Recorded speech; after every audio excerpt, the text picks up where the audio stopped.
got diagnosed with depression. The monthly meds and therapy bills felt like a mountain crushing the air right out of me. To save up for her treatment, I drove delivery all day, tutored at night, and even watched some rich guy's dog at his mansion at midnight. Everyone who knew me worried I'd drop dead and told me to rest. I didn't care as long as she got better. I was willing to do anything until one evening. I landed a delivery run to a hotel villa, dropping off Japanese food, a plate of top-tier sashimi worth over 10 grand. I couldn't afford to spill or mess it up, so I carefully carried it and handed it to the guy who answered. When I looked up, I saw my girlfriend, who was supposed to be at her therapy appointment, standing right there at the hotel entrance. She looked completely stunned. "Weren't you going to see your therapist?" I glanced at the lavish suite behind her, a pink glow spilling out through the half-open door. It lit up Emily's pale face even though it was late fall. I felt like I was standing in the middle of a storm. "Ryan, please let me explain. Dr. Chen had an emergency patient today and bumped my appointment." Emily's voice was barely audible. She gripped the hem of my shirt. Her fingers were freezing, but held on with that same familiar grip she always used when she wanted comfort. That grip used to melt my heart every single time, but today it felt like needles, pricking my skin, stabbing straight into my chest. "Just wait a second," I said, looking down at her. She was wearing a silk nightgown that shimmered softly under the lights, like a thin mist wrapped around her. It was a luxury I'd never seen up close, a life I never dared to imagine. Her voice kept getting smaller until it was barely a whisper. I just wanted to relax for a bit. Honestly, this kind of luxury really suits her. I quietly pulled out my phone and saw a message from Dr. Chen on the screen. "Can't reach Emily if she can't make it today." "Well, reschedule for next time." In that moment, everything felt absurd.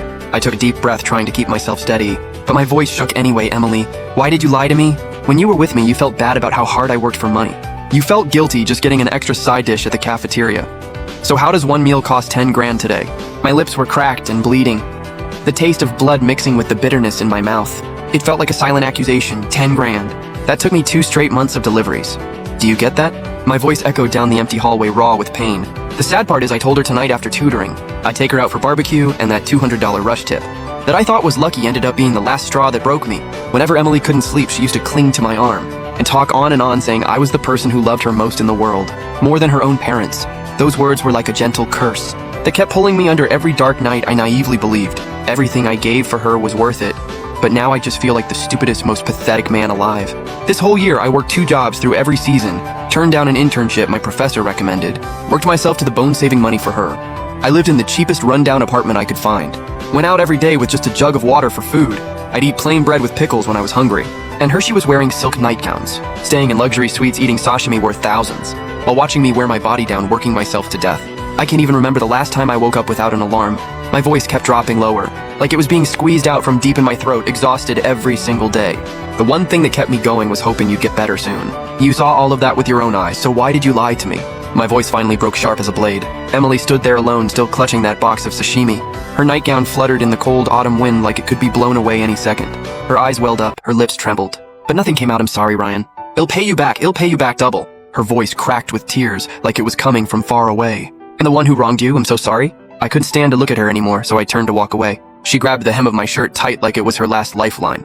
I gritted my teeth and pried her fingers off one by one, like severing the last thread between us. She didn't fight me anymore, didn't say another word. Just as I was about to leave, a man's deep voice called out, "Why aren't you coming in yet? You'll catch a cold."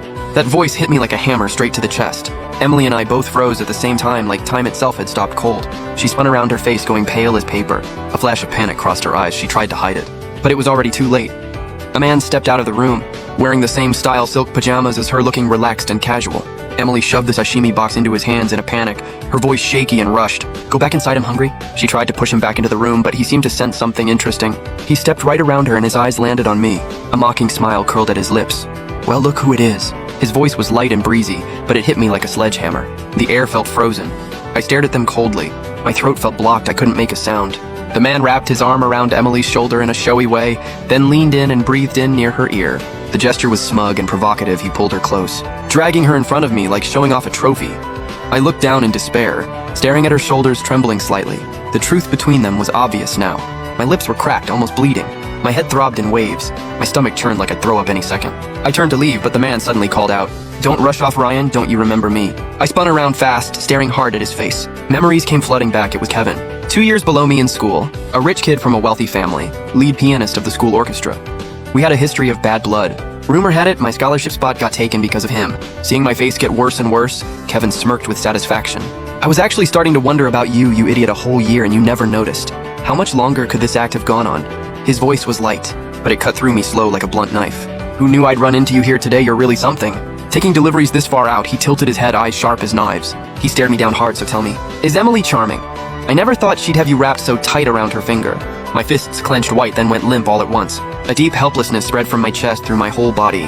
Like every ounce of strength had drained out of me, the sunset light fell on my shoulders. But I felt like my life was fading away with that last bit of light, everything I'd given. Every bit of effort, every hardship I'd endured meant nothing to Kevin.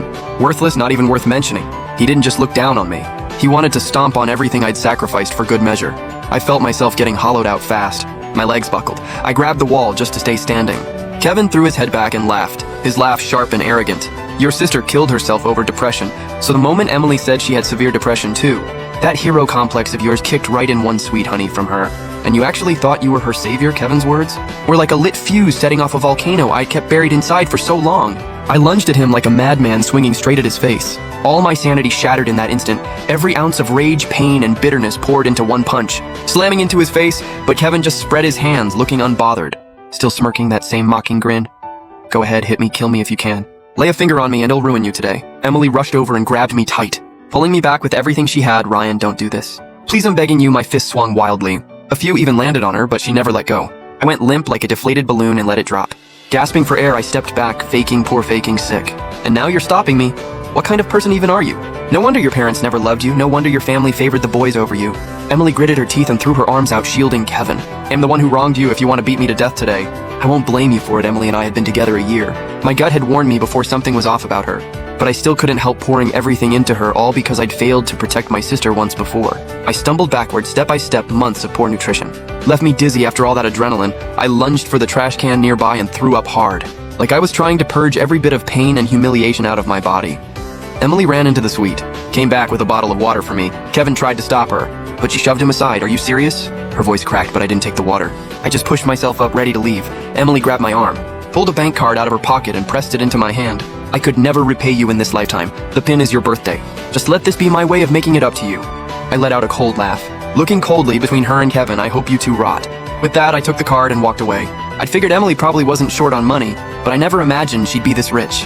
That card she handed me had $500,000 on it. I've never seen that much money in my life.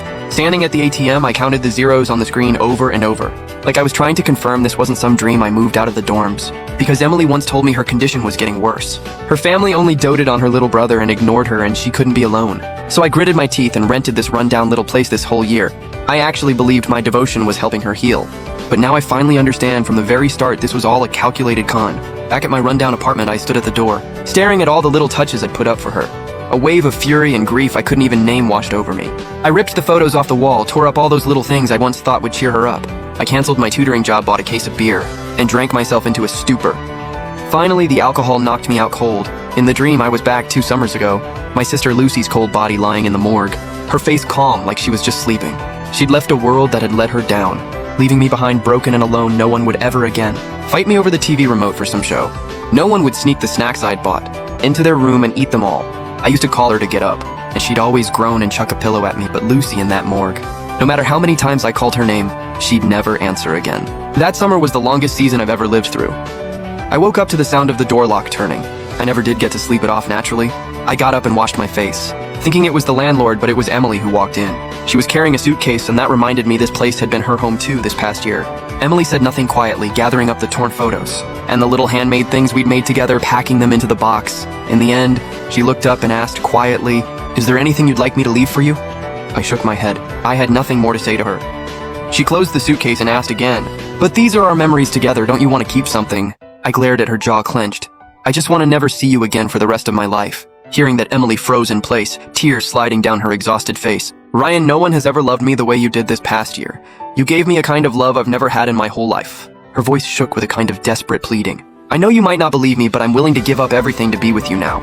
I scoffed. "Give up what exactly?" "Give up your $10,000 sashimi, or give up your fancy suite." "Please don't make me laugh. It's always harder to go back to less once you've had more. If you really loved me, you wouldn't have hidden it from me for a whole year." Emily dropped to the floor, sobbing into her hands. I had no choice. My family's company only survives because Kevin's dad keeps funding it. I didn't have a choice either. I opened the door, my voice ice cold. "You chose to sell yourself out. You can't blame anyone else for that. Pack up and go. I don't want to see you anymore." The room fell into an eerie silence. We just stared at each other like time itself had stopped. From the moment this whole act got exposed, I wanted nothing more to do with Emily. Seeing the resolve on my face, the exhaustion in her eyes deepened. She picked up her suitcase and walked to the door, then suddenly stopped. Didn't you say yesterday you'd take me out for a late-night snack?